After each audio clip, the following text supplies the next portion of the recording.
Hello दोस्तों, नमस्कार। SM किसी चैनल में मैं आप सब लोगों का दिल से बहुत बहुत स्वागत करता हूं। दोस्तों, इस वीडियो में हम लोग बात करने वाली बहुत दिनों के बाद हैप्पीएस्ट माइंड टेक्नोलॉजीज़ के बारे में।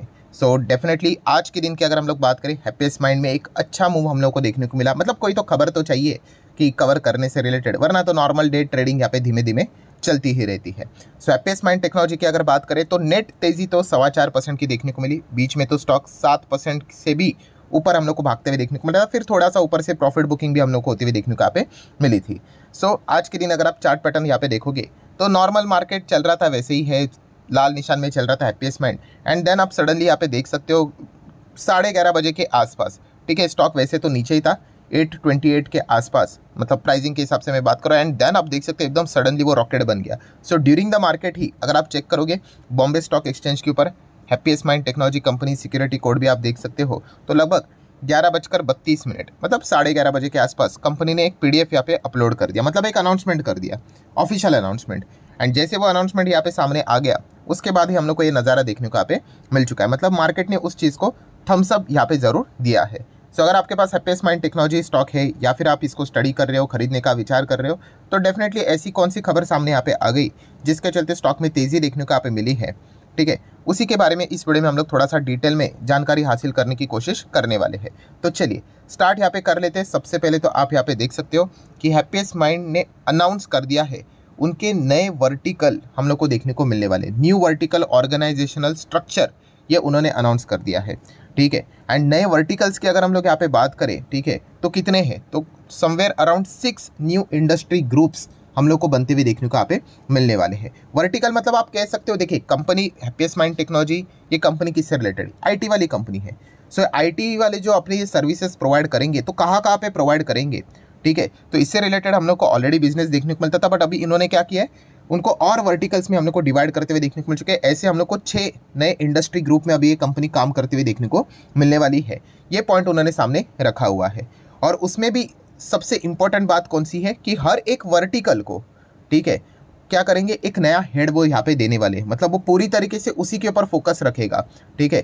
तो स्पेसिफिकली हम यहाँ पे कह सकते हैं ग्रोथ के लिए अच्छी बात हम लोग को देखने को मिल सकती है। तो टोटल अगर 6 वर्टिकल्स की बात करें तो कौन कौन से वो वर्टिकल्स है, वो अभी हम लोग यहाँ पे जानने की कोशिश कर लेते हैं। आप यहाँ पे देख सकते हैं, ये देखिए, ये वो 6 वर्टिकल्स है, जैसे कि आप चेक कर सकते हो। सबसे पहले जैसे मैं हाईलाइट कर रहा हूँ, आप देख सकते हैं industrial, manufacturing and energy utilities, ठीक है, ये हो गया एक वर्टिकल, ठीक है। ये एक सेक्टर भी बोल सकते हैं, सब सेक्टर बोल सकते हो, इसमें कंपनी काम करते हुए देखने को मिलने वाली है। Then second, health care and life science की बात करें, ये सेकंड वर्टिकल हो गया। तीसरा, रिटेल, सीपीजी एंड लॉजिस्टिक, ठीक है, ये हम लोग को तीसरा वर्टिकल देखने को मिल जाता है। चौथा वर्टिकल की बात करें तो बीएफएसआई, आप सभी लोगों को पता है, banking, financial services and insurance, इसमें भी कंपनी काम करते हुए देखने को मिलेगी। Then high tech and media entertainment की बात करें तो उसमें कंपनी काम करेगी। एंड एडटेक की बात करें तो ये 6th नंबर का वर्टिकल हम लोग को देखने को मिलने वाला है। ये 6 वर्टिकल्स में कंपनी हम लोग को काम करते हुए देखने को यहाँ पे मिलने वाले। और जैसे मैंने कहा कि सबसे खास बात कौन सी है कि हर एक वर्टिकल के अलग अलग एक एक्सपीरियंस एक्सपर्ट यहाँ पे उन्होंने नियुक्त किया हुआ है, ठीक है। जैसे कि अगर मैं बात करूँ तो कुछ नाम मैं आपके सामने यहाँ पे रखना चाहूँगा, जैसे कि पूर्णिमा जी की अगर मैं बात करूं तो वो यहाँ पे जो industrial, manufacturing and energy utilities है उनको क्या करेंगे, हेड करेंगे। देन नेक्स्ट अगर हम लोग यहाँ पे बात करेंगे मिस्टर श्रीनिवास, तो वो यहाँ पे हेड, मतलब किसको लीड करेंगे, यहाँ पे health care and life science, इस सेक्टर को यहाँ पे हेड करते हुए देखने को मिलने वाले हैं। देन नेक्स्ट अगर हम बात करेंगे प्रिया प्रसाद, वो यहाँ पे रिटेल, सीपीजी एंड लॉजिस्टिक इंडस्ट्री, इसको हेड करते हुए देखने को मिलेंगे। ये कोई 3 सेक्टर नहीं है भाई, ये एक ही हम लोग को वर्टिकल देखने को यहाँ पे मिल जाता है। देन नेक्स्ट अगर हम लोग यहाँ पे बात करेंगे तो यहाँ पे सुभाषिष बंदोपाध्याय की बात करें तो वो बीएफएसआई की बात करें, banking, financial services and insurance, ये एक बहुत ही इंपॉर्टेंट रहता है, आप सभी लोगों को पता ही है, इसमें से बहुत बड़ी कमाई होती है। वो इनको हम लोग को लीड करते हुए, हेड करते हुए देखने को यहाँ पे मिलने वाले हैं। देन अगर हम लोग बात करें, विश्वनाथ सुब्रमण्यम जी है जो कि एडटेक इंडस्ट्री को यहाँ पे हेड करते हुए देखने को यहाँ पे मिल जाएंगे। एंड जो हाईटेक की अगर हम लोग यहाँ पे बात करें, हाईटेक एंड मीडिया एंटरटेनमेंट, इससे रिलेटेड किसको अपॉइंट करेंगे, वो आने वाले हफ्ते भर में उन्होंने बताया कि वो अनाउंस करके शेयर होल्डर के सामने सारी बातें यहाँ पे रख देंगे करके। तो ये हर एक पैरामीटर के, हर एक पिलर के लिए, हर एक वर्टिकल के लिए एक हेड उन्होंने नियुक्त यहाँ पे किया है। देन अगर हम बात करें मिस्टर अशोक सूता जी, आप सभी लोगों को पता ही है, जो कि एग्जीक्यूटिव चेयरमैन हम लोग को इस कंपनी के देखने को यहाँ पे मिल जाते हैं। उन्होंने बताया कि ये जो हम लोग को नया स्ट्रक्चर देखने को मिल रहा है, इससे कंपनी को काफ़ी फायदा होगा, ग्रोथ इंजन की अगर हम बात करें, ठीक है, न्यू ग्रोथ इंजन करके हम लोग को देखने को यहाँ पे मिल सकता है और अच्छी तरीके से कंपनी हम लोग को काम करते हुए देखने को यहाँ पे मिल जाएगी और क्विकली वे में हम लोग को सारी चीज़ें फास्ट होते हुए देखने को यहाँ पे मिल जाएगी। प्लस उसी के साथ साथ कंपनी का इसी चीज़ के चलते जो विजन है, ठीक है, विजन मतलब आने वाले लंबा अवधि का उनका टारगेट क्या है, तो उन्होंने बताया कि 2031, भाई पहले तो नोट कर लेना, 31 की बात करें, हमेशा टारगेट लंबे लंबे होते हैं। अभी क्या चल रहा है, 24 6 मतलब 6-7 साल की बात कर रहे हैं, आने वाले 6-7 साल की। तो उनका विजन है कि $1 बिलियन रेवेन्यू तक पहुंचने का। $1 बिलियन मतलब कितना होता है, रफली 8,000 8,500 करोड़, ठीक है, इतना रेवेन्यू वो उधर तक पहुंचने का टारगेट उन्होंने रखा है, ठीक है। अगेन कह रहा हूँ, कल परसों की बात नहीं हो रही है, 6-7 साल की वो बात कर रहे हैं। कितना, $1 बिलियन। अभी कितना है इनका रेवेन्यू, तो चलिए चेक कर लेते हैं। अगर हम प्रॉफिट एंड लॉस को भी अगर देख लेते तो समवेयर अराउंड 1,000 करोड़ के आसपास का रेवेन्यू हम लोग को देखने को यहाँ पे मिल रहा है, ठीक है। इसको कितना वो करने की बात करें, 8,000 करोड़ से भी ज़्यादा, बट कब, 2031 तक। तो ये टारगेट वो फिलहाल तो लेकर यहाँ पे चल रहे हैं। एंड फिलहाल ये जो करंटली जो वर्टिकल इन्होंने यहाँ पे फॉर्म किया है वो उसमें बहुत अच्छा खासा योगदान दे सकता है।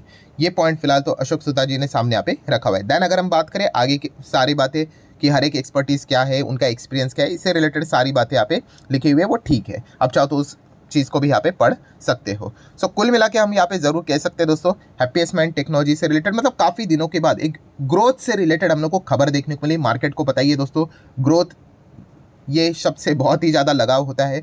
ग्रोथ होनी चाहिए, अर्निंग्स होनी चाहिए, तभी जाके वो स्टॉक में हम लोग को तेज़ी देखने को यहाँ पे मिल जाती है। एंड अगर ऐसा कुछ नहीं होता है तो आपको पता है धीमे धीमे करके आप देख सकते हो स्टॉक में हम लोग को गिरावट देखने को यहाँ पे मिल जाती है। अब ये गिरावट का रीज़न ये नहीं है, मतलब मैं हमेशा कहता हूँ आपको कि गिर क्यों रहा है स्टॉक, तो ये पता होना चाहिए कि इंटरनल रीज़न है कि एक्सटर्नल रीज़न है। अगर इंटरनल रहेगा तो भाई साहब तो फिर डिसीजन लेना ही पड़ेगा कि भाई निकलना है कि नहीं, मतलब वो हर किसी का अपना अपना डिसीजन।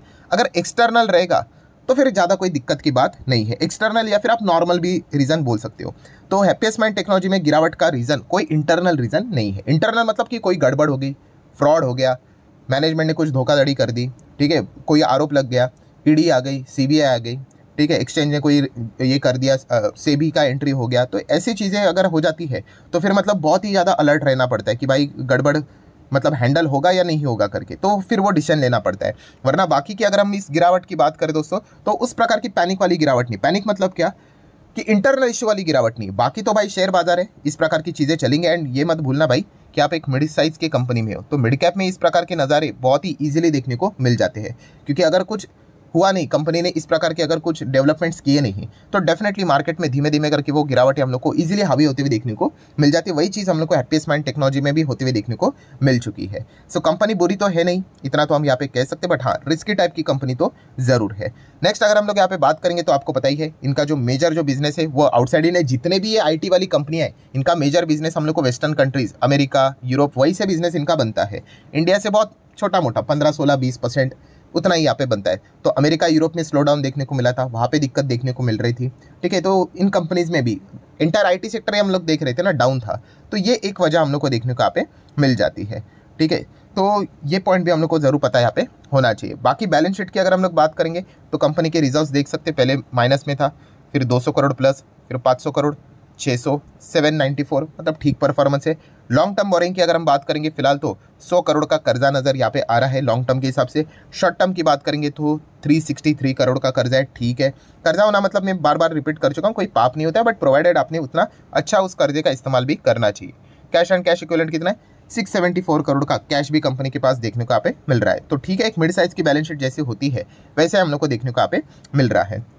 कंपनी की बात करेंगे तो 2011 में ही कंपनी की यहाँ पे शुरुआत हुई थी, ठीक है। इस कंपनी का नाम किस चीज़ के चलते पड़ा था मतलब ये कंपनी फेमस क्यों हुई थी, जस्ट बिकॉज ऑफ अशोक सुता जी, ठीक है। वेल एक्सपीरियंस है, वो विप्रो में काम कर चुके हैं, L&T इन्फोटेक मतलब माइंडट्री जो अभी हम लोग को मर्ज होते हुए देखने को मिल चुकी है, ठीक है। वहाँ पे भी उन्होंने बहुत अच्छा खासा एक्सपीरियंस यहाँ पे गेन किया है, ठीक है। तो इसी चीज़ के चलते हैप्पीएस्ट माइंड टेक्नोलॉजी के ऊपर बहुत सारे लोगों ने जो दाव लगाया है वो अशोक सुता जी के नाम के ऊपर ही दाव यहाँ पे लगाया है।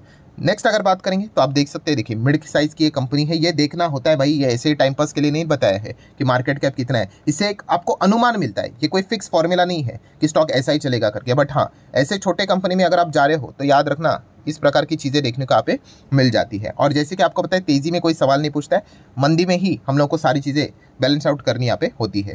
देन बाकी की return on equity, capital employed तो अच्छा ही देखने को यहाँ पे मिल जाएगा, क्योंकि एकदम से तेज़ी आ जाती है तो सारी चीज़ें सुधर जाती है, और गिरावट होती है तो धीमे धीमे करके चीज़ें नीचे आते हुए देखने को मिल जाती है। बाकी अगर कंपनी के P&L की अगर हम लोग बात करें तो पिछले 4 के हिसाब से आप चेक कर सकते हो, 4 साल का P&L 162 करोड़, 186, 216, 243।